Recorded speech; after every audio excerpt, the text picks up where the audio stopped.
भारतात रक्तपात करणारे दहशतवादी पाकिस्तानात उजळ माथ्यानं फिरतायत.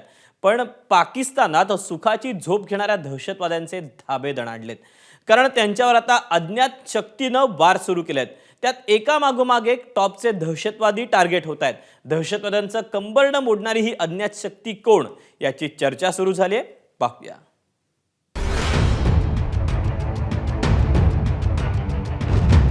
पहलगाम असो, उरी असो, पुलवामा असो किंवा मग 2008 मधला मुंबईवरचा हल्ला, भारतातल्या दहशतवादी हल्ल्यांच्या मागे असतो पाकिस्तान. आणि हल्ला करणारे दहशतवादी आणि त्यांचे आकाही असतात पाकिस्तानचे.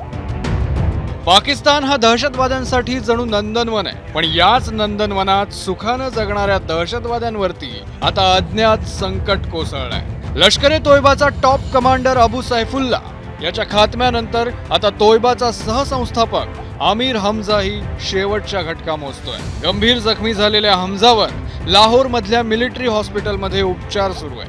भारतातल्या अनेक दहशतवादी कारवायांमध्ये या हमजाचा हात होता.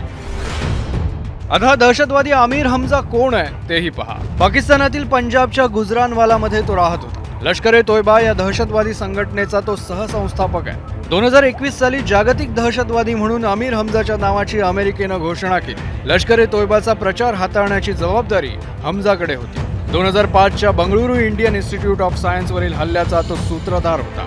दहशतवाद्यांसाठी निधी उभारण्याची जबाबदारी हमजाच्या खांद्यावर होती. 2018 मध्ये हमजानं स्वतःची जैश ए मनकाफा या संघटनेची स्थापना केली. काश्मीरमध्ये दहशतवादी नेटवर्क पसरवण्यात हमजाची मोठी भूमिका आहे. जखमी झाला तेव्हा हमजा त्याच्या घरातच होता. तिथूनच त्याला हॉस्पिटलमध्ये नेण्यात आलं. तो नेमका जखमी कसा झाला याचं कारण समोर आलेलं नाहीत. पाकिस्तानातल्या काही मीडिया रिपोर्टनुसार त्याच्यावर तुफान गोळीबार झाल्याचं समजतंय.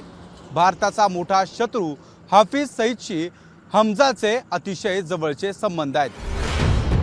गेल्या रविवारी लष्कर ए तोयबाचा टॉप कमांडर अबू सैफुल्ला याच्यावर अज्ञातांनी गोळीबार केला. त्यात सैफुल्ला ठार झाला. सैफुल्ला नंतर हमजाच्या रूपानं लष्कर ए तोयबाला आणखी एक दणका बसलाय. पाकिस्तानात उजळ माथ्यानं फिरणाऱ्या दहशतवाद्यांवर हा अज्ञात वार कुणाकडून केला जातोय याची चर्चा आहे. पहलगाम हल्ल्यानंतर भारतानं ऑपरेशन सिंदूर राबवून थेट पाकिस्तानातल्या दहशतवाद्यांच्या तळांना टार्गेट केलं. यात 100 पेक्षा जास्त अतिरेक्यांचा खात्मा झाला.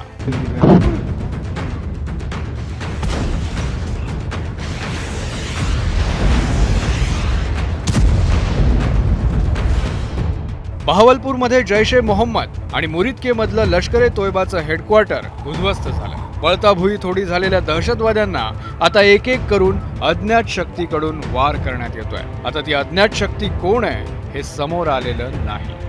2023ला कॅनडामध्ये खलिस्तानी दहशतवादी हरदीप सिंग निजरची हत्या झाली होती. त्याच्या हत्येमागे बाहेरच्या शक्तीचा हात असल्याचं बोललं गेलं. कोणतेही पुरावे नसताना कॅनडा सरकारनं त्याचं खापर भारतावर फोडण्याचा प्रयत्न केला होता. भारतानं कॅनडाचा हा आरोप खोडून काढला होता. पण इथं पाकिस्तानची अवस्था मात्र इकडे आड आणि तिकडे वीर अशी झाली आहे. पाकिस्तानात दहशतवाद्यांना वाऱ्यावर सोडू शकत नाही आणि भारतावर आरोप करून स्वतः दहशतवाद्यांना पोचतोय याची कबुली देऊ शकत नाही. एबीपी माझा, उघडा डोळे बघा नीट.